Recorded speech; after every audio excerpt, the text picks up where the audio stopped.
নমস্কাৰ, মই ৰঞ্জন চৌধুৰী। একচুৱেলি ইলেকশ্যনৰ আগতো নেতাবিলাকে বিভিন্ন ধৰণৰ কমিটমেণ্ট দি থাকে আৰু পিছত সেইটো ইমপ্লিমেণ্টেশ্যন হয় নেকি সেইটো আমাৰ আচলতে চাব লগা। আমি ভোট দিছোঁ, কোনে কাক দিছে সেইটোৰ লগত মোৰ কোনো মতলব নাই। কংগ্ৰেছে কিবা প্ৰতিশ্ৰুতি দিছে, বিজেপিয়ে দিছে, অমুকে দিছে, মোৰ এইবিলাক কোনো মতলবে নাইকিয়া। কিন্তু যি প্ৰতিশ্ৰুতিবিলাক আছে সেইটো পূৰণ হৈছে নে নাই 5 বছৰ নালাগে, কাৰণ কিছু বস্তু কিন্তু আমি যিটো কাৰণে খুব চেনচেশ্যন ক্ৰিয়েট কৰে আৰু প্ৰচাৰত মানে সুবিধা হয় ৰাজনৈতিক নেতাবিলাকৰ, সেইটো ইমপ্লিমেণ্ট ফাৰ্ষ্ট হ'ব লাগিব।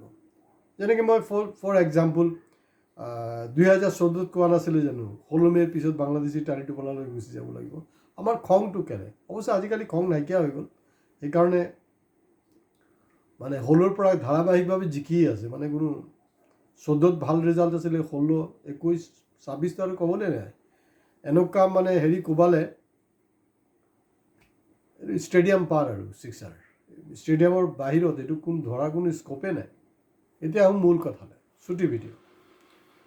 কথাটো হ'ল কি এনেকুৱা যে শুভেন্দু অধিকাৰী বা তেওঁৰ যি বিজেপিৰ যে আছে, তেওঁলোকে যোনটো প্ৰচাৰ কৰিছিলে, তাত মেইন প্ৰচাৰটোৱে আছিলে,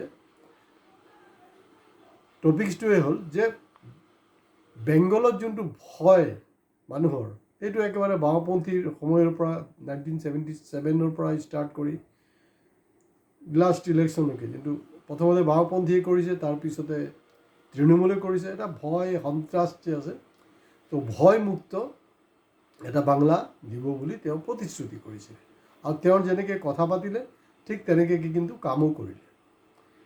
এতিয়া সদ্যহতে পশ্চিমবংগৰ বিধানসভাত বিল কোনটো পাছ হৈছে জানে? এইটো এটা নতুন নাম, মানে ইয়াত হাঁহিবলৈ একো নাই, কিন্তু নতুনত্ব আছে দেই। গুণ্ডা দমন বিল। গুণ্ডা দমন বিল, বুলডোজাৰ নহয় কিন্তু, গুণ্ডা দমন বিল। বাছ, মানে গুণ্ডামি কৰিব, মাৱালী কৰিব, ৰক্ষা নাই, একদম পূৰা দিব আৰু কোনো এক্সকিউজ নাই। তো এতিয়া অসমৰ ক্ষেত্ৰত কি হৈছে, কাৰণ আমি সৌভাগ্যৱান যে ইণ্ডিয়াৰ আটাইতকৈ পাৱাৰফুল মানুহজন আমাৰ অসমৰ মুখ্যমন্ত্ৰী। তেওঁৰ 16 বা বাকীবিলাকত কি আছিলে, বাংলাদেশী মুক্ত, শৰাইঘাটৰ হেকৰণ, এইবিলাক কিবা কিবি বকি আছিলে। তো লাষ্টটো কি আছিলে, মানে মিয়া উচ্ছেদ, ঠিক আছে। এতিয়া মিয়া দমন তেনেকৈ এটা আইন হ'ব লাগে। এতিয়া কথাটো হ'ল যে ডক্টৰ হিমন্ত বিশ্ব শৰ্মাৰ সঁচাকৈ যদি হিম্মত আছে, অসমতো ৱেষ্ট বেংগলৰ নিচিনাকৈ অসমতো আপোনাৰ মিয়া দমন আইন এটা পাছ কৰাব লাগে জেনেৰেলি, কাৰণ এবছলিউট মেজৰিটি আছে।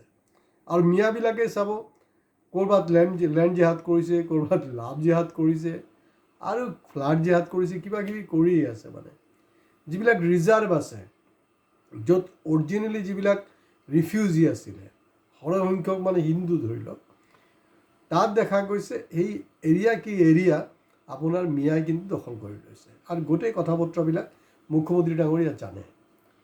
তো এইটো কৰিবলৈ হ'লে মুখ্যমন্ত্ৰীৰ কাৰণে একদম চুটকি আৰু মানে পটককৈ হৈ যাব, কোনো ডাঙৰ কথাই নহয়। তো এইটো কাৰণ এতিয়া যোনটো বিধানসভাৰ আহি আছে, কাৰণ নতুন বিল্ডিং বনিছেই, ভাল কথা, বঢ়িয়া। তো এই যে নতুন বিল্ডিংটো বনিলে, এই গতানুগতিক থাকিলে ভাল নালাগে, একদম জাকাজ ধামাকা এটা দিব লাগে। গতিকে জুলাই মাহতে যোনটো আমাৰ বিধানসভাৰ তাত সেইটো গৃহীত কৰিব লাগে। আৰু চাব, অপজিশ্যনটো গ'লে আৰু তেওঁলোকে সেইটো অপ'জ কৰা একো নাই। ইয়াত সুবিধাটো কি, মই আপোনাক কৈ আছোঁ, হিমন্ত বিশ্ব শৰ্মা ডাঙৰীয়া, ইয়াত সুবিধাও হ'ল যে আপুনি ইয়াত মিয়া দমন বিল কৰিব, আৰু শুভেন্দু তাত যেতিয়া গুণ্ডা দমন বিল কৰিছে, তাত এডভান্টেজটো আপোনাৰ লগত থাকিব, শাসকীয় গোষ্ঠীৰ। ধৰি লওক ফৰ এক্সাম্পল, কংগ্ৰেছৰ পৰা প্ৰদ্যুৎ বৰদলৈ, ভূপেন বৰা তেওঁলোকে গ'ল।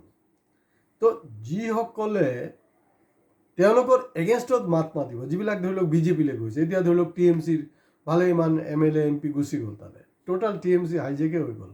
মমতা বেনাৰ্জী পূৰা নাপাত্তা কৰি দিলে, যোনে মানে দল সৃষ্টি কৰিছিলে তাকে গাইড কৰি দিলে। গতিকে এই যে চৰকাৰ ধৰি লওক বেলেগ, তেতিয়া কি হ'ব, বেলেগ দলৰ পৰা আৰামত আপোনাৰ দললৈ মানুহ আহিব পাৰিব নেতাবিলাকে, আৰু কোনো এইটো সমালোচনা কৰিব নোৱাৰিব। তো সেইটোৱে হ'ল কি গুণ্ডা দমন, সেইটোৱে গুণ্ডা দমন। আৰু আপুনি চৰকাৰৰ গঠনমূলক সমালোচনা কৰক, কোনো প্ৰব্লেম নাই, কিন্তু ফাল্টু কথা পাতিব, কাৰণ এইবিলাক মানে আমি যিমানেই গঠনমূলক সমালোচনা নকৰোঁ কিয়, কাৰণ এইবিলাক চৰকাৰে ধৰি লয় যে না এইটো আমি চৰকাৰৰ এগেইনষ্টতে কথা পাতি আছোঁ, তেনেকৈ কৰক। তেতিয়াহ'লে চাব কি এই যে মিয়াবিলাকৰ যে উৎপাতটো কিন্তু নাইকিয়া হৈ যাব, আৰু মিয়াৰ কিন্তু আপুনি সমৰ্থনো পাব, কোনো টেনশ্যনে নাই।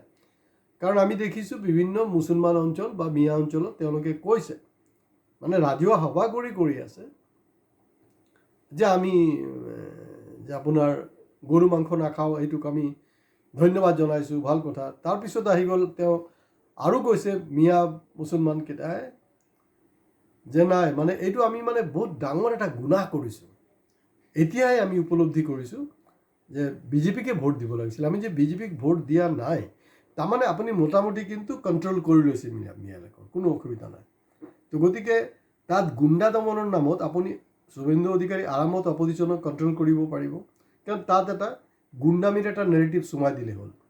আৰু ইয়াত যদি আপুনি মিয়া দমনটো কৰি দিয়ে, মিয়া দমন কৰিলে কি হ'ব, এই যে উচ্ছেদ যে বাকী যে কামবিলাক আছে, ধৰি লওক এতিয়া আদানী আম্বানী ৰামদেৱ বাবাৰ কাৰণে মাটি চাটি লাগিব, কোনো টেনশ্যন নাই, এইকেইটাক একদম চিধা তেনেকৈ এটা আইনত পেলাই দিয়ক, বাছ খেল খতম, পইচা হৈ যাব। গতিকে আজি ইয়াতে শেষ কৰিছোঁ। ভিডিঅ' ভাল লাগিলে নিশ্চিতভাৱে আপোনালোকে শ্বেয়াৰ কৰিব, লাইক কমেণ্টছৰ লগত প্লিজ ছাবস্ক্ৰাইব কৰিবলৈ নাপাহৰিব। নমস্কাৰ।